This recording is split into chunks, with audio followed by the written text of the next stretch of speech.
Selamat pagi semuanya, perkenalkan nama saya Hardistia Liviasari. Saya merupakan mahasiswa dari Bina Nusantara University. Pada kesempatan kali ini, saya akan mewawancara narasumber saya, yaitu ayah saya sendiri, yang bernama Budi Sumiantoro Sunarto, dan kami akan membahas topik tentang pelatihan dan pengembangan. Sebelumnya, saya minta izin Bapak untuk merekam pembicaraan kita hari ini. Sip. Mohon dibayangkan suasana Bapak pertama kali tiba di kantor setelah dinyatakan lulus seleksi, kemudian pengalaman kerja dimulai sejak saat itu, di mana Bapak ada rasa grogi, kemudian adaptasi, dan akhirnya merasa betah ataupun sebaliknya.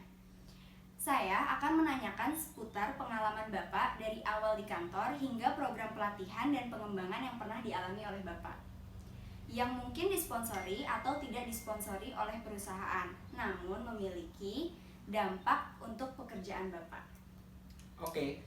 Untuk pertanyaan pertama, bolehkah Bapak gambarkan terlebih dahulu bagaimana suasana Bapak ketika mengikuti orientasi karyawan baru? Ya pastinya deg-degan lah. Namanya juga anak baru lulus, baru wisuda, udah diterima di sebuah perusahaan relatif besar lah saat itu, 30 tahun yang lalu. Jadi ya perasaannya ada gembiranya, ada stresnya, ada deg-degannya, karena kita masuk ke lingkungan baru dari sekolahan ke dunia kerja. Baik. Bolehkah diceritakan pengalaman Bapak ketika 3 bulan pertama bekerja? Ya, seperti biasa bahwa ternyata perusahaan ini sudah mempunyai corporate culture. Jadi setiap karyawan yang masuk pasti akan ada masa orientasi. Nah, masa orientasi itu meliputi kualitas pekerjaan kita, terus kemudian bagaimana kita berhubungan dengan rekan satu tim, karena saya saat itu ditempatkan di satu tim. Jadi kita mesti bekerja secara teamwork di sana. Oke. Kemudian apakah Bapak sempat mendapatkan program pelatihan dari kantor ketika di awal? Ya, pelatihan yang saya dapat waktu itu sebetulnya idenya datang dari perusahaan di mana saya sedang mengerjakan kantornya. Dia merasa bahwa teamworknya harus juga mempunyai frekuensi yang sama. Oleh sebab itu, waktu itu perusahaan tersebut meminta saya untuk ikutan training internalnya mereka. Baik. Ketika Bapak melakukan pelatihan, apakah pelatihan itu rutin dilaksanakan oleh kantor? Dari training internal itu saya punya pengalaman sehingga saya bisa mengusulkan ke manajemen perusahaan untuk juga membuat training seperti ini untuk karyawan-karyawannya. Dan itu saya usulkan akhirnya menjadi sebuah training tetap untuk kantor. Artinya itu baru rutin setelah dari... Ya, baru rutin setelah saya mengalaminya. Kemudian apa ada pelatihan lagi yang pernah Bapak ikuti yang Bapak ingat?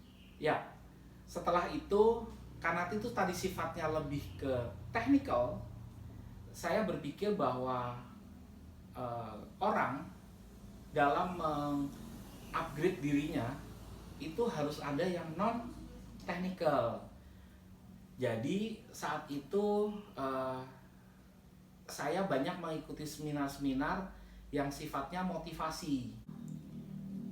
Oke, terus apa ada pendapat Bapak tentang pelatihan yang lainnya yang Bapak ikuti? Ya, sangat baik sebetulnya, karena kita harus mengupgrade diri kita terus-menerus. Yang namanya belajar tidak pernah berhenti di satu titik. Belajar harus kita lakukan sampai akhir hayat kita. Nah, selanjutnya adalah saya melakukan banyak beberapa self improvement. Selain dengan membaca, saya juga banyak melakukan research atau mencari tahu dari beberapa perusahaan lain sehingga memperkaya keterampilan dan pengetahuan pribadi saya. Memang itu harus dimulai dari diri sendiri. Oleh sebab itu saya banyak mengikuti seminar-seminar saat itu. baik yang sifatnya technical skill maupun people skill. Oke, boleh Bapak beri gambaran dari pelatihan yang Bapak ikuti, mulai dari ketika Bapak mengikutinya sampai setelah Bapak mengikuti. Boleh pilih salah satu pelatihan saja. Setelah mengikutinya ya. Iya. Terus terang kita yang pasti adalah semakin percaya diri bahwa ilmu yang kita dapat dari sekolahan itu masih sangat sedikit. Di luaran pada saat kita mulai bekerja, kita akan dituntut untuk memperbanyak membaca, untuk memperbanyak mendapatkan ilmu lagi, karena sangat berhubungan dengan aktivitas dan pekerjaan kita. Walaupun saya bekerja di technical, arsitek, tapi ternyata ilmu di luar itu sangat membantu saya dalam menjaga relasi, memperbanyak ide, memperbanyak pengetahuan, sehingga semakin lama semakin dipercaya orang. Makanya tidak salah kalau orang selalu nanya, sudah berpengalaman berapa tahun kerjanya. Itu adalah sebetulnya lebih melihat seberapa banyak ilmu atau seberapa banyak pengetahuan, keterampilan yang udah kita punya. Baik. Artinya dari pelatihan-pelatihan itu semua bermanfaat untuk pekerjaan Bapak ya? Sangat bermanfaat. Oke, baik. Jadi Pak, dalam konsep ini ada 2 pengembangan karyawan, yaitu ada on the job training dan off the job training. On the job training merupakan bisa terdiri dari rotasi pekerjaan dan penunjukan kerja. Sedangkan kalau off the job training itu terdiri dari Bapak mengikuti seminar, mengambil program pendidikan lanjutan ke S2 ataupun mengambil sertifikasi. Manakah dari yang saya sebutkan tadi di atas yang Bapak pernah alami ketika Bapak bekerja? Dua-duanya dialami. Saya dipindah, kalau mengikuti karir saya dipindah ke bagian atau ke job yang bukan sesuai sekolah saya, adalah pada saat krisis 98. Saya dari biasanya menjadi arsitek atau interior designer, saya harus pindah menjadi seorang marketer. Baik, ketika Bapak merasakan on the job dan off the job training tersebut, apakah itu perusahaan yang bertanggung jawab? Jadi seperti perusahaan yang menunjuk itu, apakah itu inisiatif dari Bapak sendiri? Ya, terus terang semua lebih banyak karena inisiatif. Perusahaan kadang-kadang mungkin pada saat itu belum ada HRD yang mikirin pengembangan karyawan.